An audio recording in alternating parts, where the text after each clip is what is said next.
പാലക്കാട് മണ്ഡലത്തിൽ ഇപ്പോൾ യു.ഡി.എഫ് വീണ്ടും വിജയിച്ചിരിക്കുകയാണ്. രമേശ് പിഷാരടി നമുക്കൊപ്പം ചേരുകയാണ്. പാലക്കാട് തൂക്കി ഗംഭീരായി. പ്രതീക്ഷിച്ച വോട്ട് തന്നെയാണ്. ഞാൻ നേരത്തെ പറഞ്ഞല്ലോ, ഈ ഭൂരിപക്ഷത്തെക്കുറിച്ചൊന്നും ഞാൻ പ്രതീക്ഷിക്കുകയോ ആഗ്രഹിക്കുകയോ ആശിക്കുകയോ ഒന്നും ചെയ്തിട്ടില്ല. വിജയിക്കുക, പാർട്ടി നമ്മളൊരു ഉത്തരവാദിത്വം ഏൽപ്പിച്ചു. സിറ്റിംഗ് സീറ്റാണ്. സിറ്റിംഗ് സീറ്റിൽ എപ്പോഴും ഒരു മികച്ച വിജയം ഉണ്ടാകണമെന്ന് പാർട്ടി ആഗ്രഹിക്കുന്നുണ്ടാവും. അതിലേക്ക് എത്തണം എന്നൊരു ഉത്തരവാദിത്വം എനിക്കുണ്ടായിരുന്നു. അതിലെത്തി. വലിയ സന്തോഷം.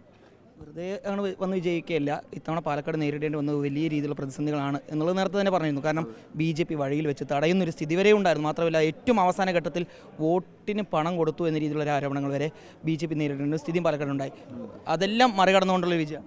അതെല്ലാം മറികടക്കുന്നതും കടപ്പിക്കുന്നതുമെല്ലാം ജനങ്ങളാണല്ലോ. ജനങ്ങൾ എല്ലാ കാര്യങ്ങളും കാണുന്നു, ജനങ്ങളെല്ലാ കാര്യങ്ങളും മനസ്സിലാക്കുന്നു. ജനാധിപത്യത്തിൻ്റെ സൗന്ദര്യം ജനങ്ങളുടെ ആ ഒരു സ്വാതന്ത്ര്യവും ബോധ്യങ്ങൾ വോട്ടാക്കി മാറ്റാനുള്ള ഒരു സ്ഥലവുമാണ്. അപ്പോൾ ജനാധിപത്യത്തിൻ്റെ ഒരു സൗന്ദര്യമുണ്ടായ കഴിഞ്ഞ കുറേ നാളുകളായിട്ട് നമ്മളിൽ നിന്ന് മിസ്സായിക്കൊണ്ടിരുന്നൊരു വാക്കാണ് അത്.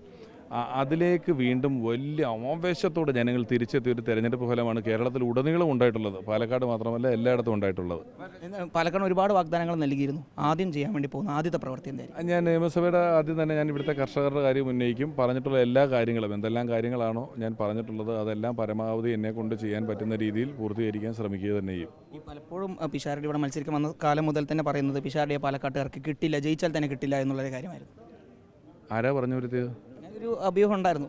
അഭ്യൂഹങ്ങളല്ലേ, അത് കുറച്ച് കഴിഞ്ഞ് അവർ തന്നെ പറയേണ്ട ഉത്തരവാണ്. ഞാൻ എന്തായാലും കൃത്യമായി വരുന്ന സമയത്ത് തന്നെ എൻ്റെ തൊഴിലിൽ നിന്ന് മാറി നിൽക്കുന്നതിനെ പറ്റിയും ഇവിടെ നിൽക്കുന്നതിനെ പറ്റിയും എല്ലാം വളരെ വ്യക്തമായി പറഞ്ഞിട്ടാണ് വന്നത്. അപ്പോൾ അത് ഒരു പറഞ്ഞു വരത്തിലാണ്. ഇവിടെ ഉണ്ടാവും, ഇവരോടൊപ്പം ഉണ്ടാവും. ഇവരെന്നെ ഇത്ര വിശ്വസിച്ച് വോട്ട് തന്നവരല്ലേ, ഞാൻ ഉറപ്പായിട്ട് ഇവിടെ ഉണ്ടാവും. ഏതായാലും രമേശ് പിഷാരടി, വലിയ മത്സരമാണ് പാലക്കാട് നടന്നത്. ഏതായാലും ആ മത്സരത്തിനൊടുവിൽ രമേശ് പിഷാരടി വലിയ ഭൂരിപക്ഷത്തിൽ തന്നെ വിജയിക്കുകയും ചെയ്തിരിക്കുകയാണ്. ഏതായാലും വിജയിച്ച് വരുന്നാൽ ആദ്യം ചെയ്യുന്ന പ്രവൃത്തി കർഷകർക്ക് വേണ്ടിയാണെന്നുള്ളായിരുന്നു രമേശ് പിഷാരടി പറഞ്ഞത്. ആ പ്രവൃത്തി തന്നെ താൻ ആദ്യം വാഗ്ദാനം ചെയ്തിട്ടുള്ള ആ പ്രവൃത്തി തന്നെ താൻ നടപ്പാക്കുമെന്നുള്ളതാണ് രമേശ് പിഷാരടി ഇപ്പോൾ ഉറപ്പാക്കുകയും ചെയ്തിട്ടുള്ളത്. വിനു സിക്കൊപ്പം റിപ്പോർട്ടർ ഇക്ബാൽ അർക്കൽ, റിപ്പോർട്ടർ പാലക്കാട്.